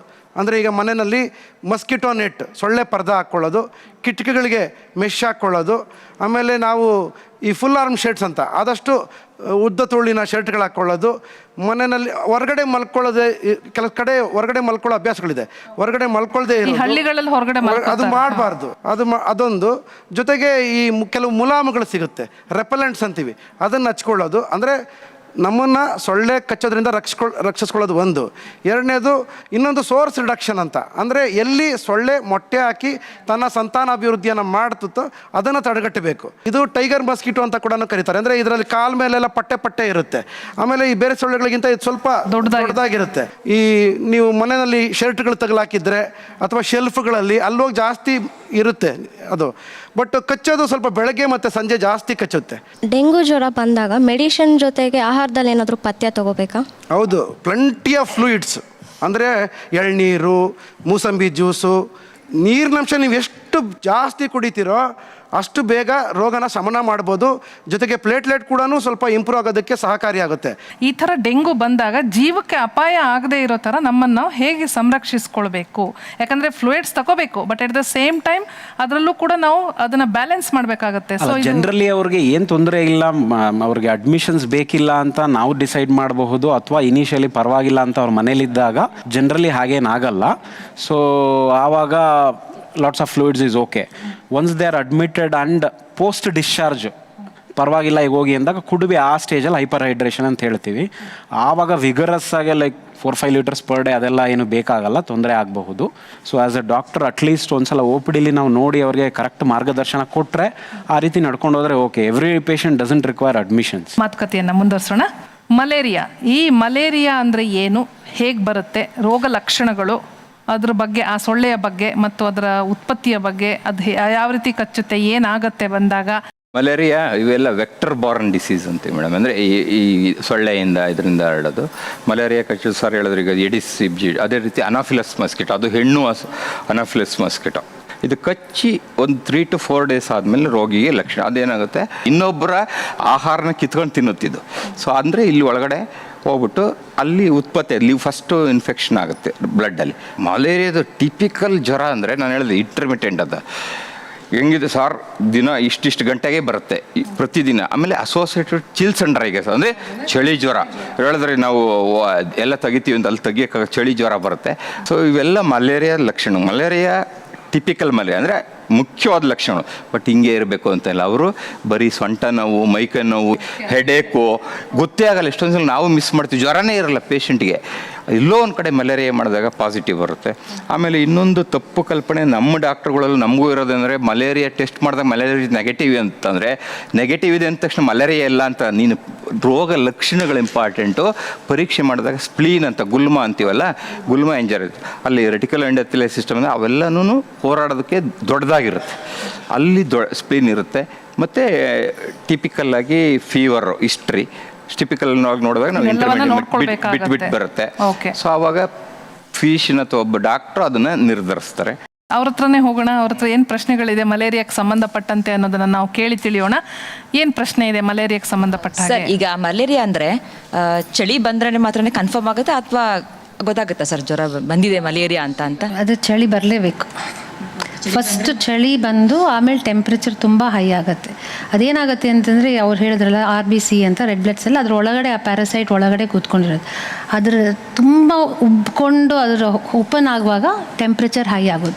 ಅಷ್ಟು ಹೈ ಟೆಂಪ್ರೇಚರ್ ರೀಚ್ ಮಾಡಬೇಕು ಅಂತಂದರೆ ನಾವು ಚಳಿ ಬಂದೇ ಆ ಟೆಂಪ್ರೇಚರ್ ನಾವು ರೀಚ್ ಮಾಡೋಕ್ಕಾಗತ್ತೆ. ಅದಕ್ಕೆ ಮಸಲ್ಸ್ ಎಲ್ಲ ತುಂಬ ಚಳಿ ಶಿವರ್ ಬಂದರೆ, ಸೊ ಅದಕ್ಕೆ ಲಕ್ಷಣ ಶಿವರಿಂಗ್ ಇರಲೇಬೇಕು ಯೂಶ್ವಲಾಗಿ. ಡಾಕ್ಟರ್, ಆ್ಯಕ್ಚುಲಿ ನನಗೆ ಮಲೇರಿಯಾ ಬಂದಿತ್ತು. ಆಗ 1 ವೀಕು ಅದು ಮಲೇರಿಯಾ ಜ್ವರ ಅಂತ ಗೊತ್ತಾಗಲಿಲ್ಲ. ಆಮೇಲೆ ಟ್ಯಾಬ್ಲೆಟ್ ಕೊಟ್ಟರು, ಎಲ್ಲ ಯಾವ ಜ್ವರ, ಬೇರೆ ಜ್ವರ ಯಾವುದೂ ಇಲ್ಲ ಅಂತ ಮಲೇರಿಯಾದು ಟ್ಯಾಬ್ಲೆಟ್ ಕೊಟ್ಟರು. ಕಡಿಮೆ ಆಯಿತು. ಆಮೇಲೆ ಮತ್ತೆ ಒಂದು 15 ಡೇಸ್ 20 ಡೇಸ್ ಆದಮೇಲೆ ಜ್ವರ ಎಲ್ಲ ಕಡಿಮೆ ಆದಮೇಲೆ ಮತ್ತೆ ಚಳಿ ಜ್ವರ ಬಂತು. ಮತ್ತು ಆ ಚಳಿ ಜ್ವರದಲ್ಲಿ ಟೆಸ್ಟ್ ಮಾಡಿಸಿದಾಗ ಕನ್ಫರ್ಮಾಗಿ ಮಲೇರಿಯಾ ಅಂತ ಕನ್ಫರ್ಮ್ ಆಯಿತು. ಆ ಥರ ಎರಡು ಆ ಥರನೂ ಆಗತ್ತಾ, ಯಾಕೆ ಹೀಗಾಯ್ತು ಅನ್ನೋದು ನಿಮ್ಮ ಪ್ರಶ್ನೆ. ಆಗುತ್ತೆ. ಮಲೇರಿಯಾದಲ್ಲಿ 2 ಟ್ರೀಟ್ಮೆಂಟ್ ಇದೆ. ಒಂದು ಇಮಿಡಿಯೇಟ್ ಟ್ರೀಟ್ಮೆಂಟ್, ಇನ್ನೊಂದು ರ್ಯಾಡಿಕಲ್ ಕ್ಯೂರ್ ಅಂತ ಕೊಡ್ತೀವಿ. ಯಾಕೆಂದರೆ ಈ ಹುಳಗಳು ಇರ್ತಾವಲ್ಲ, ಅವು ಹೆಪಾಟಿಕ್ ಸ್ಟೇಜಲ್ಲಿ ಬಚ್ಚಿಕೊಂಡಿರ್ತವೆ ಮರೆಯಲ್ಲಿ, ಅವು ಈಚೆ ಬಂದಿರಲ್ಲ. ನಾವು ಕೊಟ್ಟಿದ್ದ ಟ್ರೀಟ್ಮೆಂಟ್ ಈಗ ಏನು ಕ್ಲೋರಾಕ್ವಿನ್ ಕೊಡ್ತೀವಲ್ಲ, ರಕ್ತದಲ್ಲಿ ಇರೋವಷ್ಟೇ ಸತ್ತೋಗ್ತವೆ. ಆ ಹಿಡನ್ ಇರ್ತಾವಲ್ಲ, ಮಲೇರಿಯಾಗೆ 14 ಡೇಸ್ ಕೊಡಬೇಕು. ಅದಕ್ಕೆ ಪ್ರೈಮಾಕ್ವಿನ್ ಅಂತ ಡ್ರಗ್ ಇದೆ, ಅದು ಕಂಪ್ಲೀಟ್ ಕ್ಯೂರು. ಹಂಗಾಗಿ ಮತ್ತೆ ಬರೋ ಚಾನ್ಸ್ ಇರುತ್ತೆ. ನೀವು ರೆಡಿಕಲ್ ಕ್ಯೂರ್ ಅಂದರೆ ಕಂಪ್ಲೀಟ್ ಸಾಯಿಸ್ಬಿಡ್ಬೇಕು, ಇಲ್ಲಾಂದರೆ ಇನ್ನೂ ಉಳಿದಿದ್ದು ಮತ್ತೆ ಮಲೇರಿಯಾ ಉಂಟು ಮಾಡ್ತವೆ. ಅದೊಂದು ಕಾರಣ. ಮಾಮೂಲು ಸಾಮಾನ್ಯವಾಗಿ ಜ್ವರ ಸ್ವಲ್ಪ ಜಾಸ್ತಿ ಆದಮೇಲೆ ಬಾಡಿಯಲ್ಲಿ ಚೇಂಜಸ್ ಆಗುತ್ತೆ, ಹಾಗೂ ಕಣ್ಣಲ್ಲಿ ಕೂಡ ಚೇಂಜಸ್ ಆಗುತ್ತೆ. ಈ ರೀತಿ ಆದಮೇಲೆ ಜಾಂಡಿಸ್ ಬರೋ ಚಾನ್ಸ್ ಏನಿದೆಯಾ ಅಂದ್ಬಿಟ್ಟು. ಮಲೇರಿಯಾದಲ್ಲೂ ಸಹ ಜಾಂಡಿಸ್ ಬರುತ್ತೆ ಮೇಡಮ್. ಎಲ್ಲಿ ಅಂದರೆ ಮಲೇರಿಯಾದಲ್ಲಿ ಏನು ಮಾಡುತ್ತೆ, ಈ ಕೆಂಪು ರಕ್ತ ಕಣಗಳನ್ನ ಈ ಪ್ಲಾಸ್ಮಾಡಿಯಮ್ ಏನು ಮಾಡುತ್ತೆ, ಒಡೆಯುತ್ತಲ್ಲ, ಆವಾಗ ಪಿಗ್ಮೆಂಟ್ ಇರುತ್ತೆ, ಅದು ಬಿಲಿರಬಿನ್. ಸೊ ಅದನ್ನು ಹಿಮೋಲೈಸಿಸ್ ಅಂತೀವಿ. ಅಲ್ಲಿ ಹಿಮೋಲೈಟಿಕ್ ಜಾಂಡೀಸ್ ಅಂತೀವಿ. ಬ್ಲ್ಯಾಕ್ ಕೂಡ ಇದೊಂದು ಕಂಡೀಷನ್ ಇದೆ. ಸಿವಿಯರ್ ಮಲೇರಿಯಾದಲ್ಲಿ ಬ್ಲ್ಯಾಕ್ ವಾಟರ್ ಫೀವರ್ ಅಂತ ಆಗುತ್ತೆ. ಅಂದರೆ ತುಂಬ ಕೆಂಪು ರಕ್ತಗಳ 3.5 ಮಿಲಿಯನ್ ಇರೋವು, ಅದರಲ್ಲಿ ಒಂದು 50% ಹೊಡ್ಕೊಂಬಿಟ್ರೆ ಅಲ್ಲಿ ಜಾಂಡೀಸ್ ಆಗುತ್ತೆ, ಹಿಮೋಲೈಟಿಕ್. ಅಲ್ಲಿ ಆ ಮೂತ್ರ ಕಪ್ಪು ಬರುತ್ತೆ, black fever with black. So ಈ ಲಕ್ಷಣಗಳನ್ನು ಗುರುತಿಸ್ಕೋಬೇಕು. ಆಮೇಲೆ ಮೈಲ್ಡ್ ಡಿಕ್ಟ್ರಸ್ ಅಂತೀವಿ. ಅಂದರೆ ಈಗಲೂ ಜಾಂಡೀಸಲ್ಲಿ ನೋಡ್ತೀವಿ ನಾವು, ಜಾಸ್ತಿ ಇರಲ್ಲ, ಸ್ವಲ್ಪ ಜಾಂಡೀಸ್ ಇರುತ್ತೆ. ಇದು ಒಂದು ಮಲೇರಿಯಾ ಲಕ್ಷಣ. ಈ ಜ್ವರ ಒಬ್ಬರಿಂದ ಒಬ್ರಿಗೆ ಹರಡುತ್ತಾ ಸರ್? ಮಲೇರಿಯಾ ಇರೋ ಮನುಷ್ಯನಿಗೆ ಒಂದು ಅನಾಫಿಲಿಸ್ ಸೊಳ್ಳೆ ಕಚ್ಚಿದಾಗ ಅದು ಇನ್ಫೆಕ್ಟೆಡ್ ಆಗುತ್ತೆ. ಅದು ಮತ್ತೆ ಒಬ್ಬ ಆರೋಗ್ಯವಂತ ಮನುಷ್ಯನ ಕಚ್ಚಿದಾಗ ಮಲೇರಿಯಾ ಅವ್ರಿಗೆ ಹರಡ್ಬೋದು. ಸೊ ಈಗ ನಾವು ಮುಂದಿನ ಜ್ವರ ಏನಪ್ಪಾ ಅಂತಂದ್ರೆ ಟೈಫಾಯ್ಡ್ ಬಗ್ಗೆ ನಾವು ಮಾಹಿತಿಯನ್ನು ಪಡೆಯೋಣ. ಈ ಟೈಫಾಯ್ಡ್ ಜ್ವರ ಅಂದರೆ ಏನು, ಯಾಕೆ ಬರುತ್ತೆ, ಹೇಗೆ ಬರುತ್ತೆ, ಅದ್ರ ಬಗ್ಗೆ ದಯವಿಟ್ಟು ನೀವು ನಮಗೆ ಮಾಹಿತಿ ಕೊಡಬೇಕು. ಟೈಫಾಯ್ಡ್ ಜ್ವರ ಅನ್ನೋದು ಒಂದು ಬ್ಯಾಕ್ಟೀರಿಯಾಯಿಂದ ಬರೋದು. ಸೊ ಅದರಲ್ಲಿ ಬೇರೆ ಬೇರೆ ವಿಧಾನ ಇದೆ. 2 ಮೇಯ್ನ್ ಅಂದರೆ ಸಾಲ್ಮೊನೆಲ್ಲಾ ಟೈಫಿ ಆ್ಯಂಡ್ ಸಾಲ್ಮೊನೆಲ್ಲಾ ಪ್ಯಾರಾಟೈಫಿ ಅಂತ ಒಂದು, ಅದು ಗ್ರಾಮ್ ನೆಗೆಟಿವ್ ಬ್ಯಾಕ್ಟೀರಿಯಾಸ್ ಅಂತ ಹೇಳ್ತೀವಿ. ಜ್ವರ ಬರೋದು ಯೂಶ್ವಲಿ ಈ ಕಲುಷಿತಗೊಂಡಿರೋ ನೀರು ಅಥವಾ ಊಟದಿಂದ. Generally treated water, untreated water mix ಆಗುತ್ತೆ ಅದು, ಅಥವಾ ನಮ್ಮ hygiene problem. So usually motions ಎಲ್ಲ ಹೋದ್ಮೇಲೆ ಕೈ ತೊಳೆಯಲ್ಲ ಸರಿಯಾಗಿ. ಸೊ ಇದಾದಾಗ ಯಾರೋ ಏನೋ ಅಡುಗೆ ಮನೇಲಿ ಹೋಗಿ ಮುಟ್ಟಿರ್ತಾರೆ, ಡೋರ್ ಹ್ಯಾಂಡಲ್ಸ್ ಮುಟ್ಟಿರ್ತಾರೆ. ಸೊ ಅದರಿಂದ ಈಗ ಕಂಟಾಮಿನೇಷನ್ ಆಗಿ ಫುಡ್ಡು ಇದು, ಅಥವಾ ಬಾಯಲ್ಲಿ ಬೆರಳು ಇಟ್ಕೊಳ್ಳೋದು ಮಕ್ಕಳುಗಳು ಎಲ್ಲೋ ಮುಟ್ಟಿರೋದು, ಇದರಿಂದ ಅದು ದೇಹಕ್ಕೆ ಹೋಗುತ್ತೆ. ಅಲ್ಲಿಂದ ಅದು ಯೂಶ್ವಲಿ ಇಂಟೆಸ್ಟೈನ್ಸಲ್ಲಿ, ಸ್ಮಾಲ್ ಇಂಟೆಸ್ಟೈನ್ಸು ಒಂದು ಇನ್ಫೆಕ್ಷನ್ಸ್ ಆಗುತ್ತೆ. ಸೊ ಇದರಲ್ಲಿ 2 ಥರ ಇದೆ. ಸಾಲ್ಮೊನೆಲ್ಲೋಸಿಸ್ ಅಂತ ಬೇರೆ ಇದೆ, ಅದು ಬರೀ ಲೂಸ್ ಮೋಷನ್ಸ್ ಅಷ್ಟೇ ಆಗಿ ಸುಮ್ಮನಾಗ್ಬಿಡುತ್ತೆ. ಅಂದರೆ ಇಂಟೆಸ್ಟೈನ್ ಸ್ಟೇಜ್, ಕರಳು ಸ್ಟೇಜಿಗೆ ಮಾತ್ರ ಇರುತ್ತೆ. ಅಲ್ಲಿಂದ ಅದು ಅಬ್ಸಾರ್ಪ್ಷನ್ ಆಗಿ ಯಾವಾಗ ಬ್ಲಡ್ಗೆ ಹೋಗುತ್ತೆ, ಬ್ಲಡ್ಡಲ್ಲೆಲ್ಲ ಇನ್ಫೆಕ್ಷನ್ ಆದಾಗ ಅದನ್ನು ಟೈಫಾಯ್ಡ್ ಫೀವರ್ ಅಂತ ಹೇಳ್ತೀವಿ. ಮತ್ತು ಇದನ್ನು ಹೇಗೆ ಪ್ರಿವೆಂಟ್ ಮಾಡೋದು ಅಂತ? ಈ ಟೈಫಾಯ್ಡ್, ಈ ಕಂಟ್ಯಾಮಿನೇಟೆಡ್ ಫುಡ್, ವಾಟರ್, ಅನ್ಕುಕ್ಟಿಂದ ಬರ್ತಾ ಇರೋದ್ರಿಂದ ಅದ್ರ ಮೇಲೆ ನಾವು ಗಮನ ಇಟ್ಕೊಳ್ಬೇಕು.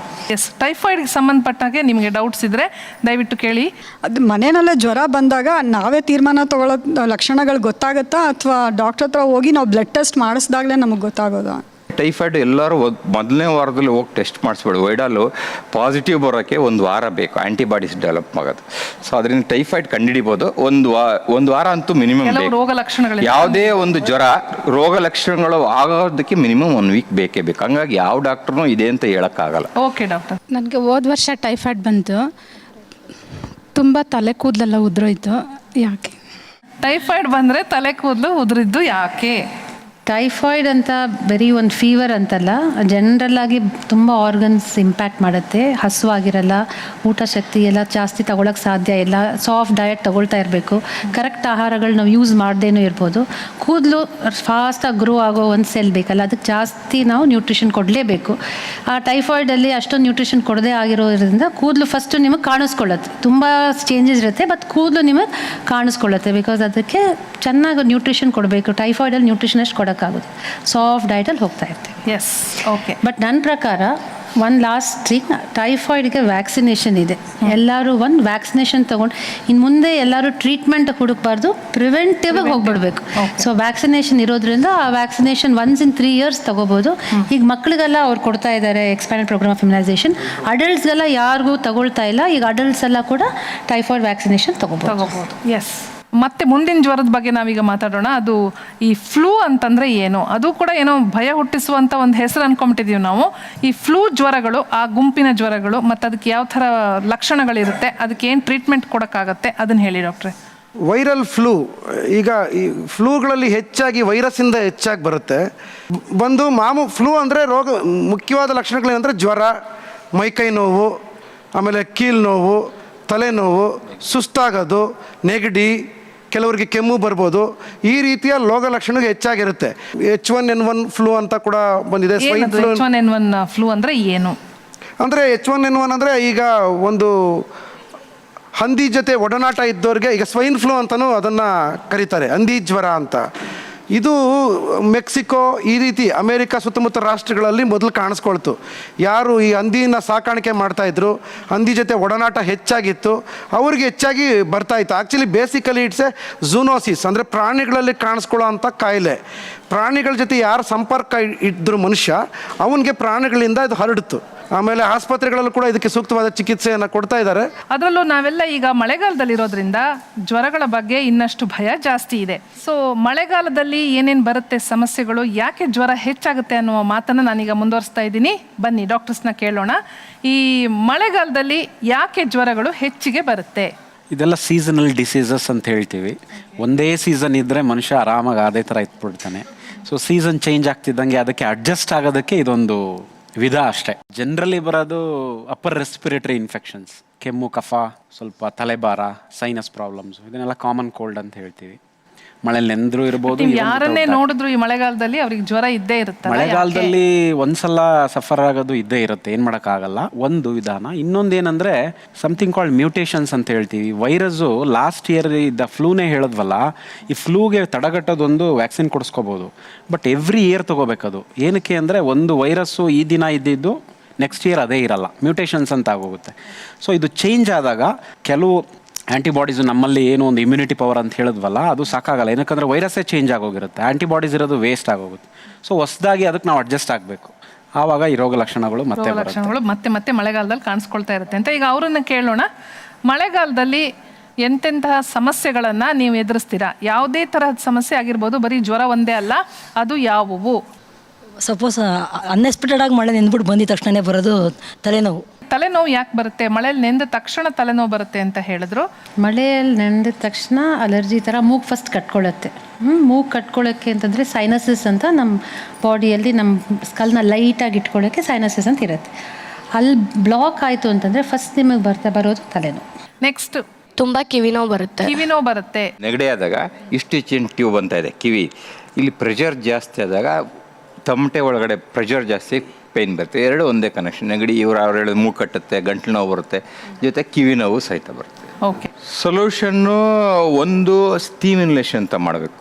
ಅಂದರೆ ಬಿಸಿನೀರು ಕಾಯಿಸಿ ಹೊಗೆ ತಗೊಳೋದ್ರಿಂದ ಆ ಒಂದು ಒತ್ತಡ ಕಡಿಮೆ ಆಗುತ್ತೆ. ಮಳೆಗಾಲದಲ್ಲಂತೂ ಕಂಪಲ್ಸರಿ ವಾರ್ಮ್ ವಾಟರ್ ಅಥವಾ ಹಾಟ್ ವಾಟರ್, ಕಾಯಿ ಸಾರಿಸಿದ ನೀರೇ ಕುಡಿಬೇಕು. ಆದಷ್ಟು ಟೆಂಪ್ರೇಚರ್ ಸೆನ್ಸಿಟಿವ್, ನಿಮಗೆಲ್ಲ ಗೊತ್ತಿರುತ್ತೆ, ಇಲ್ಲಿ ಹತ್ತಿ ಇಟ್ಕೊಳ್ಳೋದು, ಟೋಪಿ ಹಾಕ್ಕೊಳ್ಳೋದು, ಇದೆಲ್ಲ. ಸೊ ಇದೆಲ್ಲ ಟೆಂಪ್ರೇಚರ್ ಭಾಳ ಸೆನ್ಸಿಟಿವ್ ಇರುತ್ತೆ. ಸೊ ಬಾಡಿಲಿ ಹೋಗಿ ಟೆಂಪ್ರೇಚರ್ ವೇರಿ ಆದ ತಕ್ಷಣ ಇದೆಲ್ಲ ಆಗುತ್ತೆ. ಆದ್ದರಿಂದ ಬೆಚ್ಚಗಿರಬೇಕು. ಆದಷ್ಟು ಹೊರಗಡೆ ತಿನ್ನಬಾರ್ದು. ಗಂಟ್ಲು ನೋವು ಅನ್ನೋದನ್ನ ಸ್ವಲ್ಪ ಜಾಸ್ತಿ ಬಂದ್ಬಿಟ್ಟೆ. ನಾರ್ಮಲ್ ಆಗಿ ಇರೋದಕ್ಕಂತೂ ಮತ್ತು ಗಂಟ್ಲು ಕೆರೆತ, ಗಂಟ್ಲು ನೋವು ಅನ್ನೋದನ್ನೇ ನಾವು ತುಂಬ ಬೇಗ ನಾವು ಅದು ಎಫೆಕ್ಟ್ ಇದಾಗುತ್ತೆ. ಅದೇನಾದರೂ ಅಂದರೆ ತಾಯಿಗಿದ್ದು ಮಗಳಿಗೂ ಆ ಥರ ಬರುತ್ತಾ, ಅಥವಾ ಏನಾದರೂ ಹೆರಿಡಿಟ್ರಿನೂ ಆ ಥರ ಇದೆಯಾ ಅನ್ನೋದು ನನ್ನ ಒಂದು ಡೌಟು. ಟೆಂಪ್ರೇಚರ್ ಏರಿಳಿತ ಆಗುತ್ತೆ. ಏರಿಳಿತ ಆದಾಗ ಕೆಲವು ವೈರಸ್ಸು, ಕೆಲವು ಅದಕ್ಕೆ ಪೂರಕವಾದ ಒಂದು ವಾತಾವರಣ ಕ್ರಿಯೇಟ್ ಆಗುತ್ತೆ. ಅದಕ್ಕೋಸ್ಕರ ಏನಾಗುತ್ತೆ, ಕೆಲವು ರೀತಿಯ ಇನ್ಫೆಕ್ಷನ್ಸ್ ಬರುತ್ತೆ. ಅದು ಸೀಸನಲ್ ವೇರಿಯೇಷನ್ಸಿಂದ ಕಾಯಿಲೆಗಳು ಬರೋದು. ಮತ್ತು ನೆಗಡಿ ಸಾಂಕ್ರಾಮಿಕ, ನಿಮಗಿದ್ರೆ ನಿಮ್ಮ ಮಗುಗೂ ಬರುತ್ತೆ, ನಿಮ್ಮ ಯಜಮಾನರಿಗೂ ಬರ್ಬೋದು. ಮಳೆಗಾಲದಲ್ಲಿ ಯಾವ ತರಹದ ಆಹಾರ ಪದಾರ್ಥಗಳನ್ನು ನಾವು ತಿನ್ನದೇ ಇರೋದು ಒಳ್ಳೆಯದು? ರುಚಿಯಾಗಿ ಮನೆಯಲ್ಲಿ ತಯಾರಿಸಿದ ಆಹಾರ ಮಳೆಗಾಲದಲ್ಲಿ ಸೇವನೆ ಮಾಡಿದ್ರೆ ಒಳ್ಳೆಯದು. ಹೊರಗಡೆ ಕಲುಷಿತವಾದ ನೀರು ಈ ಹೆಚ್ಚಾಗಿ ಮಳೆಗಾಲದಲ್ಲಿ ಆಹಾರ ಪದಾರ್ಥಗಳು ಸೇರೋ ಅಂಥ ಅವಕಾಶ ಇರುತ್ತೆ. ಸ್ವಲ್ಪ ಬಿಸಿಯಾದ, ಅಂದರೆ ನೀವು ಹೊರಗಡೆ ತಿನ್ನಬಾರ್ದು, ಕಟ್ಟಮಿಟ್ಟ ಪಾನಿ ಅಂತೆಲ್ಲ ತಿಂತೀರಾ, ಹೊರಗಡೆ ತಿನ್ನಬೇಡಿ ಅಂತ ನೀವೇನು ಹೇಳಿದ್ರಿ, ಅದು ಬೇಡ ಅಂತ ಹೇಳ್ತಿದ್ದೀರಾ? ಅವಕಾಶಗಳು ಜಾಸ್ತಿ ಇರುತ್ತೆ ಕಾಯಿಲೆ ಬರೋದು. ಸರ್ ಹೇಳ್ದಂಗೆ ಎಲ್ಲರಿಗೂ ಬರುತ್ತೆ ಅಂತ ಹೇಳೋಕ್ಕಾಗಲ್ಲ. ಅವರವರ ರೋಗ ನಿರೋಧಕ ಶಕ್ತಿಯ ಮೇಲೆ ಅದು ಅವಲಂಬಿತ ಆಗಿರುತ್ತೆ. ಇನ್ನೊಂದು ನಾನು ನಿಮ್ಗೆ ಆ್ಯಡ್ ಮಾಡೋಕೆ ಹೇಳ್ತೀನಿ. ಈಗ ಬೆಂಗಳೂರಿನ ಗಾರ್ಡನ್ ಸಿಟಿ ಅಂತ ಹೇಳ್ತೀವಿ, ಸಿಲಿಕಾನ್ ವ್ಯಾಲಿ ಅಂತ ಹೇಳ್ತೀವಿ. ಈ ಬೆಂಗಳೂರಲ್ಲಿ ಇರೋವಂಥ ಒಂದು ಪೋಲನ್ನು ಈ ಅಲರ್ಜನ್ಸು ಬೇರೆ ಯಾವ ಊರಲ್ಲೂ ಇಲ್ಲ ಅಂತ ಹೇಳ್ತಾರೆ. ಎಷ್ಟೋ ಜನ ನಮ್ಮ ಸ್ನೇಹಿತರು ಅಥವಾ ನೆಂಟರು ಬೇರೆ ಊರಿಂದ ಬೆಂಗಳೂರಿಗೆ ಬಂದಾಗ ತುಂಬ ತೊಂದರೆ, ಆಸ್ತಮಾ ಇರ್ಬೋದು, ಈ ಸ್ನೀಸಿಂಗ್ ಇರ್ಬೋದು, ಇದರ ತೊಂದರೆ ಅನುಭವಿಸ್ತಾರೆ. ಅದೇ ಅವ್ರ ಊರಿಗೆ ಹೋದಾಗ ಏನೂ ಇರೋದಿಲ್ಲ. ಸೊ ಇದು ಅಲರ್ಜನ್ಸು. ಆಮೇಲೆ ಇನ್ನೊಂದು, ಬೆಂಗಳೂರಲ್ಲಿ ಇಡೀ ಏಷ್ಯಾದಲ್ಲಿ ಹೆಚ್ಚಾಗಿ ವೆಹಿಕಲ್ಸ್ ಇದೆ. ಅದರಲ್ಲೂ ಕೂಡ 25-30 ಲಕ್ಷ ಟೂ ವೀಲರ್ಸ್ ಇದೆ. ಅಂದರೆ ವಾತಾವರಣ ಕಲುಷಿತವಾಗಿದೆ, ಹೊಗೆ ಜಾಸ್ತಿ ಬಿಡ್ತಾ ಇದೆ. ಮೋಟರೈಸೇಷನ್ ಅಂತ ಹೇಳ್ತೀವಿ. ವೆಹಿಕಲ್ಸ್ ಜಾಸ್ತಿ ಇರೋದ್ರಿಂದ, ಬಿಲ್ಡಿಂಗ್ಸ್ ಜಾಸ್ತಿ ಬರ್ತಾ ಇರೋದ್ರಿಂದ, ಕನ್ಸ್ಟ್ರಕ್ಷನ್ ಜಾಸ್ತಿ ಆಗ್ತಾ ಇರೋದ್ರಿಂದ, ಧೂಳು ಜಾಸ್ತಿ ಇರೋದ್ರಿಂದ ಅಲರ್ಜಿ ಜಾಸ್ತಿ. ಎಲ್ಲರಿಗೂ ಕೆಮ್ಮು ನೆಗಡಿ ಸಾಮಾನ್ಯ. ಅಂದರೆ ಬೆಂಗಳೂರಲ್ಲಿ ಬಹಳಷ್ಟು ಅಲರ್ಜಿ ಇದೆ ಅಂತ ಹೇಳಿದ್ರಿ. ಹಾಗೆಯೇ ಕರ್ನಾಟಕದ ಬೇರೆ ಬೇರೆ ಜಿಲ್ಲೆಗಳಲ್ಲಿ ಕೂಡ ಅನೇಕ ಬಗೆಯ ಸಮಸ್ಯೆಗಳಿವೆ. ಯಾವ್ಯಾವ ಜಿಲ್ಲೆಯಲ್ಲಿ ಯಾವ್ಯಾವ ತರಹದ ಸಮಸ್ಯೆ ಇದೆ ಅಂತ ಹೇಳಬಹುದಾ? ಈಗ ಒಂದೊಂದು ಜಿಲ್ಲೆ ಒಂದೊಂದು ಕಾಯಿಲೆ ಜಾಸ್ತಿ ಇರುತ್ತೆ. ಈಗ ಉದಾಹರಣೆಗೆ ಕೋಲಾರ ಜಿಲ್ಲೆ ಜಾಪನೀಸ್ ಎನ್ಸೆಫಲೈಟಿಸ್ ಅಂತ ಹೇಳ್ತೀವಿ, ಮಿದುಳು ಜ್ವರ, ಅದು ಎಂಡಮಿಕ್, ಅಲ್ಲಿ ಜಾಸ್ತಿ ಇದೆ.